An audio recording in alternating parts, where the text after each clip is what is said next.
manood ng mga nagtuturo. Nakakatuwa. At ako po ay nagpapasalamat kay Mami. Salamat, Mami. Magandang hapon sa lahat. At ako po ay full gospel. Sabi kanina po, Pastor Gino po, ang mga malalaking tiyan daw po ay full gospel. So ako po ay full gospel. So salamat sa Panginoon. Binigyan niya ako ng anointing ngayong araw na ito. So salamat sa Panginoon na binigyan tayo ng Lord ng pagkakataon sapagkat meron tayong communion ngayong hapon. So ang ating pong pag-aaralan, communion at home. So anuin muna natin kung ano po ba yung communion. Siguro basahin ko po muna o bago tayo magpatuloy, manalangin muna tayo sa Panginoon. So let us pray.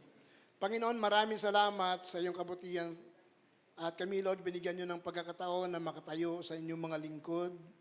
At binigyan nyo kami ng pagkakataon din upang ipangaral ang iyong mga salita. Pagpalain nyo po ang aming po mga labi, ang aming mga puso ngayong hapon. Hayaan nyo po na ang kamay ma-extend mo sa amin lahat, Lord God, at mapagpala kami lahat, Panginoon. Salamat po, Panginoon, na lalabas kami lahat sa lugar nito, Lord, na punong-puno kami ng pagpapala mo. Ito pong aming dalangin sa pangalan ni Kristo Jesus. Amen. Thank you, Lord God.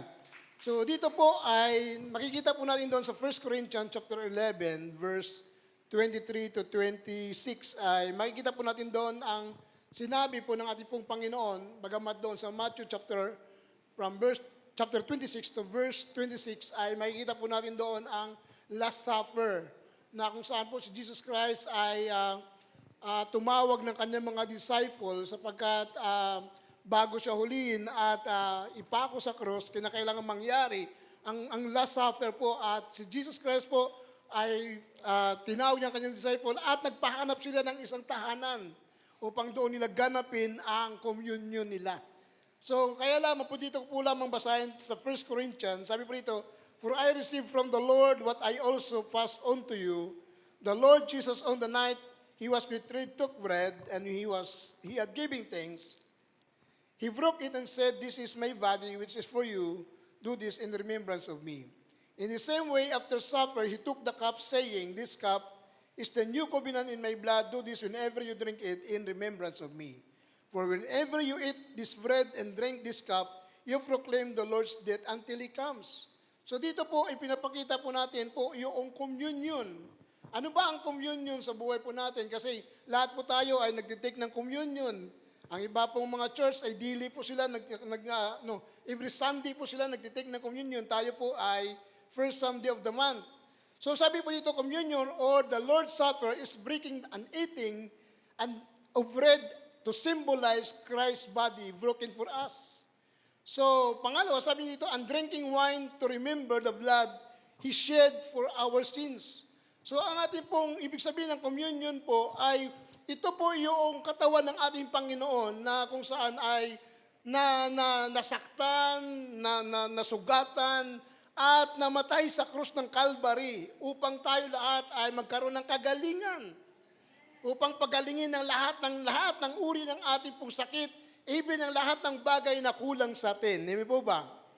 So pangalawa, sabi na po dito ng Panginoon, and drinking wine to remember blood He shed for our sins.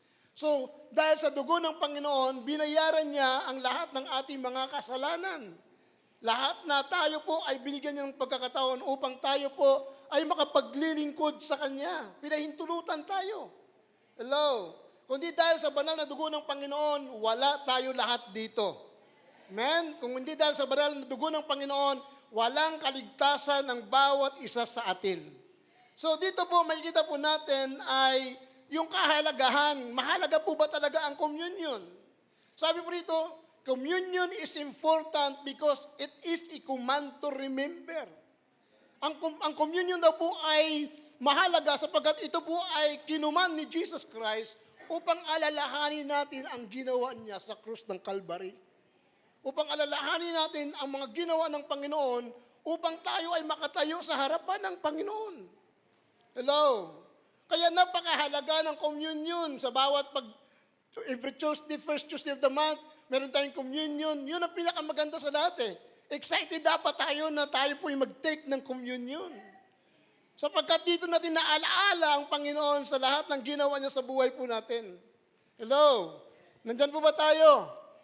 So, ang sabi pa po dito ay saan daw ginawa at saan galing ang communion. Sabi po dito, naalala ko yung first time na ginawa nila ni Jesus Christ doon sa upper room, yung time na yun, si Jesus po ang nagpagsimula ng communion sapagkat inutusan niya yung kanyang mga disciple, tagasunod, na gamitin ang tinapay at alak para alalahanin siya sa kanyang sakripisyo, sa kanyang ginawa noong siya ay namatay sa krus dahil sa ating mga kasalanan. So ito po ang pinakamahalaga pala na kung saan po ay ang communion ay galing mismo sa bibig ng ating pong Panginoon according in Matthew chapter 26 from verse 17 to 29.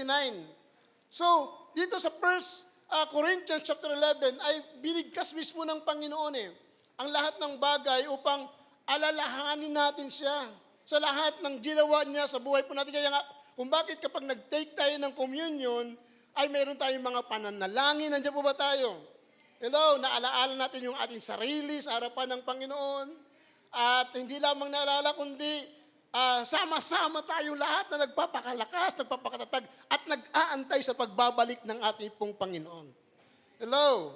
So ngayon, dito po, bakit daw po natin ito ginagawa din? Sabi, bakit ninyo ginagawa po yun? Bakit natin ginagawa? Ito po'y ginagawa natin hindi dahil sa tinapay at sa wine na ating inom, kundi sabi dito, it's about the body and the blood of Jesus. Ginagawa natin to dahil sa ating pong Panginoon na nag-alay ng kanyang buhay sa krus ng Calvary upang ikaw at ako ay mapasagana ang buhay. Amen po ba? Hello, pagsabi nga sa iyong katabi, masagana ang buhay mo dahil sa banal na dugo at katawan ng ating pong Panginoon. Kaya kung bakit nagpapasalamat po tayo, sabi ko nga, madaliin kasi may communion lang So sabi mo po dito, ang communion ba ay pwede gawin sa ating mga tahanan? Kasi ang sabi nga po ni Mami ay kinakailangan po natin na communion at home. So, sabi nga po dito ay pwede mangyari. Sabi nga po dito, how to take communion at home. Taking communion at home is not difficult. Hindi daw po mahirap na gawin ito sa mga bahay po natin. Tama po ba? Sapagkat mayroon pong isang tao na siya po ay isang Kristiyano na dahil mayroon siyang gustong makita sa gawain ng Panginoon nang siya ay nag-take ng tawag ito communion. Dahil sa kanyang naririnig, dahil sa kanyang pagdalo sa gawain ng Panginoon, dahil sa kanyang pagtanggap sa Panginoon, ay sabi niya, testingan ko nga kung ito po ang communion ito sa tahanan ay mangyayari ang aking naisin. So ito po ay, ang taong ito, siya po ay everyday po siya nagtitake ng communion. Everyday, grabe po, araw-araw. At hindi lang po araw-araw, kundi 3 times a day. From morning, afternoon, and then evening, gumagawa siya ng paraan ng kanyang pagtitake ng communion. At itong taong ito, ay dahil gusto niya na mangyari sa buhay niya na ang kanyang puting buhok ay maiitim, magiging itim. Yun po yung kanyang pananaw na gagawin ng Lord sa buhay niya. Ang gusto niya mangyari, magkaroon po ng wonder o sign and wonders sa buhay niya. So that day, in a month ng kanyang paggawa, ng take ng kanyang communion, alam niyo po ba nangyari? One day nakita niya yung lahat ng kanyang buhok ay itim na lahat. So may kapangyarihan pala yung pag-take natin ng communion. Pakisabi mo sa iyong katabi, mayroong kapangyarihan. Hello? May tao po ba ang kausap po dito? So sabi po rito, it is a beautiful tradition to honor Jesus. Kapag nag-take tayo pala ng communion sa bahay po natin, binibigyan natin ng parangal ang Panginoon sa atin mismo tahanan. Hello? Kasi pag sa church ng tayo lang Pero pag dinala pala natin sa ating tahanan, buong pamilya mo pala magbigay ng glory sa Diyos. Magbigay ng pasasalamat sa Panginoon. Ito yung pinakamahalaga na hindi natin nakita. So yung pag-take ng communion sa tahanan ay isang paraan para makilala ng lubusan ng pamilya natin ang ating pong sinasamba at pinapanginoon na si Jesus. Hello? Ba't parang ayaw nyo Ha? Parang gusto nyo iwan yung mga anak nyo sa loob ng bahay No? At hindi lang yun, ang pagtanggap natin ng communion sa pamilya ay isang paraan upang lalo nila maparangalan ang Panginoon. So, mayroon pong mga bagay na dapat tayong gagawin para sa pamilya po natin. Tama po ba? Unang-una, the sacrament of communion is a meal shared by followers of Jesus. So ang mga tagasunod lamang po daw ni Jesus ang may karapatan na tumanggap ng communion. Ang daming tumatanggap ng communion sa labas Pero ang may karapatan lang, kundi ang mga sumusunod at mga follower lang ni Jesus Christ. Hello? Ikaw ba ay follower ni Jesus? Sabihin mo sa iyong katabi, kung follower ka ni Jesus, ikaw ay may karapatan mag-take ng communion. Hello? Kaya nga doon sa Acts chapter, kung makikita po natin chapter 2, verse 42, nanatili sila sa turo, sabi doon sa Acts chapter 2, verse 42 ng Tagalog, nanatili sila sa turo ng mga apostol at pagsama-sama bilang magkapatid sa pagpira-pirasyon ng tinapay at sa pananalangin. Ito po yung ginagawa nila everyday. Kaya kung bakit nag-expand ang pagiging, ang tawag ito, dumami ang mga Kristiyano sa kapanahon ng iyon, dahil sa ginagawa nila sa harapan ng Panginoon. Hello? So, ibig sabihin po dito, ang may karapatan lang, ang mga anak ng Diyos, hindi lahat ng tao binigyan ng karapatan para tumanggap ng communion. So, ang tanong po natin po dito, paano po yung mga taong hindi po mga Kristiyano at mga follower ni Jesus Christ na kasama natin, na hindi nakakilala sa Panginoon. So, ang gagawin po natin, kung sa bahay natin yon, mag-observe lang sila muna. Hello? Mag-observe muna sila. Pagkatapos sila mag-observe, ipaliwanag natin ang tungkol sa communion. And after na mapaliwanag natin ang tungkol sa communion, hindi pa rin sila pwedeng tumanggap ng communion. Kailangan muna nilang maging Kristiyano at tumanggap kay Kristo bago sila mag-take ng communion.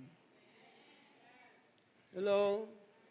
Sapagkat sinabi ng Panginoon, kung maalala po natin po dito sa verse 27, from verse 27 to 30, makikita po natin dyan yung sinabi ng ating pong Panginoon. Nandiyan po ba tayo? Hello? Tingnan po natin. 1 Corinthians chapter 11, verse 27 to 30. Makikita po natin po dito kung paano po na kung saan tayo ng mga naglilingkod sa Panginoon ay makita po natin na tayo po ng mga naglilingkod, kinakailangan, tingnan natin to. Sabi dito, whoever therefore eats the bread or drink the cup of the Lord in an unworthy manner will be guilty concerning the body of blood of the Lord. So, ang lahat ng hindi nakakilala sa Panginoon at hindi tumanggap kay Jesus Christ ay wala silang karapatan at sila po ay guilty sa harapan ng Panginoon. Hello? Kaya nung una, di ba, nung hindi pa tayo mga Kristiyano, ang bilis natin tumanggap ng mga communion. Nandiyan po ba tayo? Ngangalan tayo hindi natin alam, marami na po pala tayong ginagawang pagkakamali sa Panginoon. Sabi ng little bit, a person examine himself then, and so eat of the bread and drink of the cup. So kinakailangan muna, anong gagawin natin muna? Tingnan natin muna yung ating puso. Tingnan muna natin yung ating mga damdamin. Bago tayo tumanggap ng communion. Sabi po rito, for anyone who eats and drink without discerning, the body eats and drink judgment of himself. So mayroon silang judgment lahat ng tumanggap ng hindi mga Kristiyano. Hello? So verse 30, that is why many of you are weak and ill and some have died. Kaya ito po pala ang dahilan, kaya kung bakit marami mga tao na namamatay, nagkakasakit, kasi hindi karapat-dapat tumatanggap ng communion. Hello?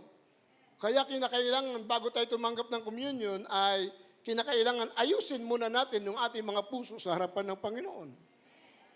Amen? Kaya kapag nag-take tayo ng communion sa ating mga tahanan, explain muna natin sa mga tao na sila po ay hindi pa pwedeng mag-take ng communion. Bakit tayo nakakapag-take, sila hindi? And then sabi po dito, but should not participate until such time as they decided to follow Jesus. So, kinakailangan antayin natin na sila po'y sumunod sa Diyos bago sila mag-take ng communion. Nandiyan po ba tayo? So, sa tahanan po natin gagawin ito.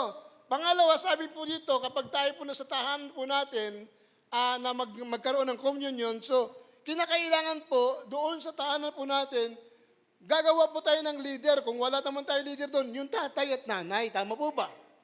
Sila po yung magiging leader po doon. Kasi bakit po? Kung pababayaan lang natin yun, ay baka kung anong mangyayari. So sabi nga po dito, the person who administered the sacrament should be seen by the group as one who has a measure of spiritual leadership. So kinakailangan sila talaga ang mangunguna na gawin ang isang communion at home.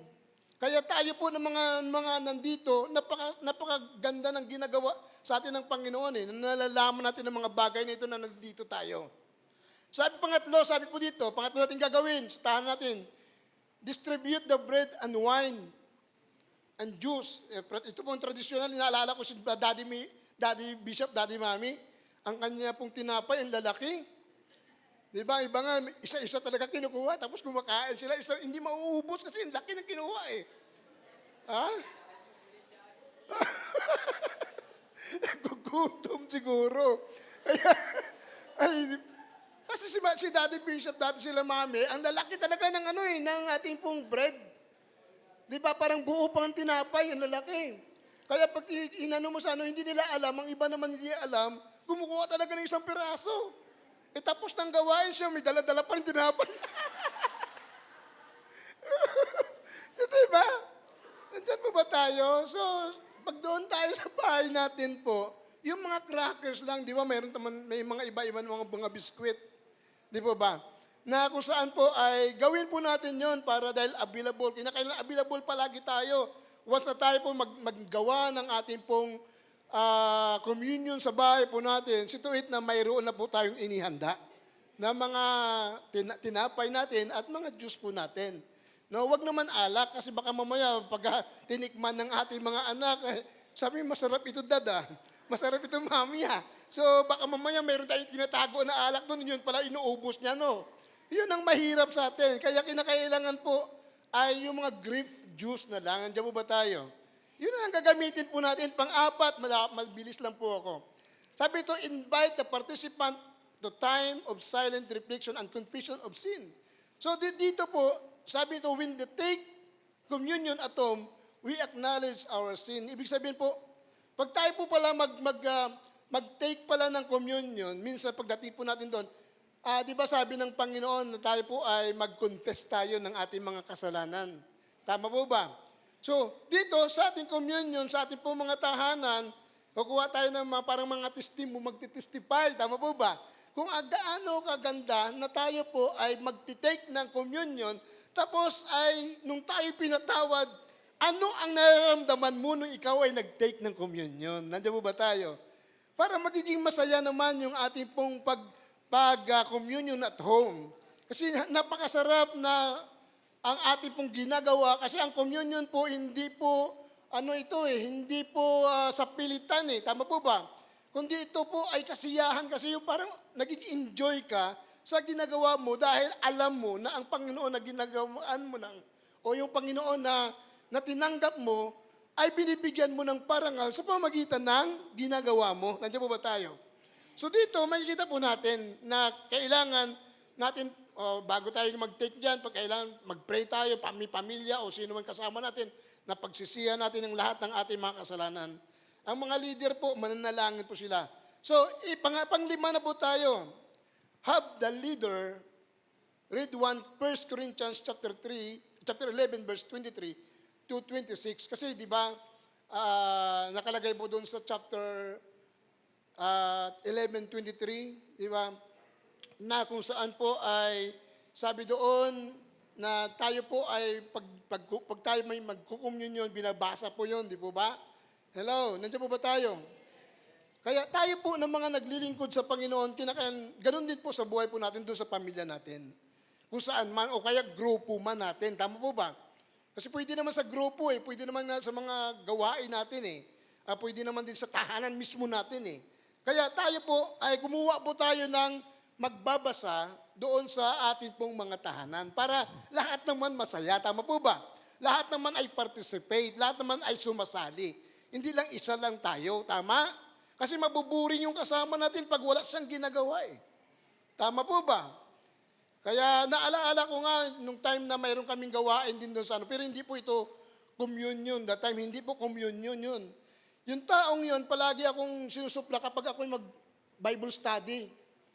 Kasi bakit po, marami siyang alam Ang talino ng tao na yun Na pag tinanong mo siya, sasagot siya kaagad Pero sabi ko sa Panginoon, Lord, bigyan niyo po ako ng kaunawaan kasi ang dami niyang itatanong sa akin. Dahil itong taong ito, hindi naman Kristiyano siya, kundi Mormons, elder ng Mormons. So ang dami niyang tanong kasi sabi ko, wag mo akong ihadlang sa pagbabible study. Ang itanong mo lang kung anong itatanong mo, pero wag muna ngayon, bukas sa sunod na lang.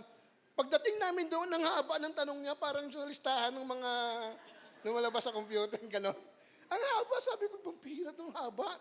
Sabi ko, Lord, tulungan niyo po ako kung paano. So sa madaling salita po, that time ay binigyan ako ng wisdom ng Panginoon na lahat ng kanyang mga question, mga tanong sa akin, ay nasasagot ko. Siya rin ang nagbabasa. Bandang huli, nakisali niya sa amin, naging masaya na siya sa pagsali sa amin. Ibig sabihin po, kapag makuha mo ang kanyang puso, lalo sa ginagawa natin para sa Panginoon, tiyak po kasama talaga siya sa paglilingkod para sa ating pong Panginoon. Amen? Nandiyan po ba tayo?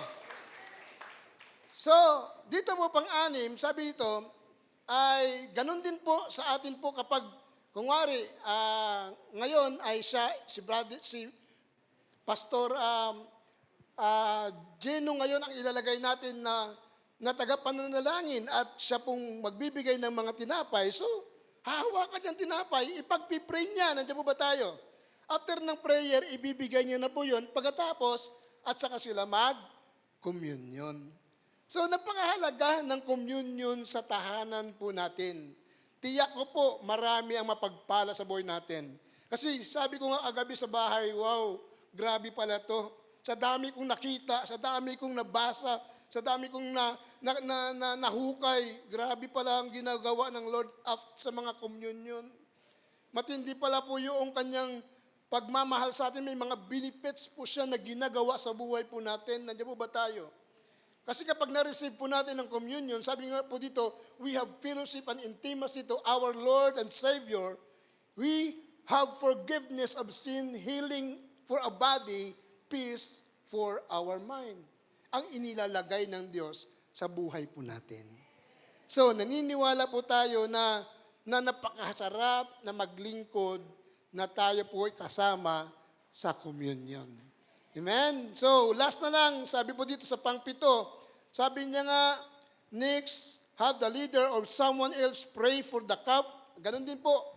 Kung kanina tinapay ang naipagpipray, ngayon po, kumuha ka rin ng isa para doon sa cup naman. Tama po ba?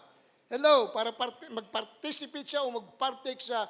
Ibig sabihin, lahat kasama at tiyak ko po, masaya ang gagawin natin ito para sa ating tahanan. So, God bless po. Maraming salamat. Mamaya magsama-sama po tayo na mag-partake ng communion po natin. Maraming salamat po. God bless po.